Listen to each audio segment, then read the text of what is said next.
இந்த முடக்காத்தான் கீரை பார்த்தீங்கன்னா இது வந்து உடம்பு வலி மூட்டு வலிக்கெலாம் ரொம்ப அருமையான ஒரு உணவு.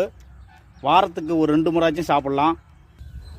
எண்ணெய் ஊற்றி அது கூட கொஞ்சம் போது கடுகு, அது கூட சீரகம், பொடி பொடியாக கட் பண்ண கொஞ்சம் போது பூண்டு, கருவேப்பிலை,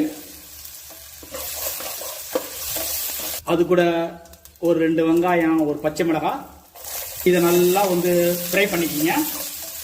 நல்லா ஒரு ஸ்பூன் வந்து நெய் ஆட் பண்ணிக்கிங்க. இந்த முடக்காத்தான் கீரையை வாஷ் பண்ணி நல்லா கட் பண்ணி வச்சுருக்கேன்.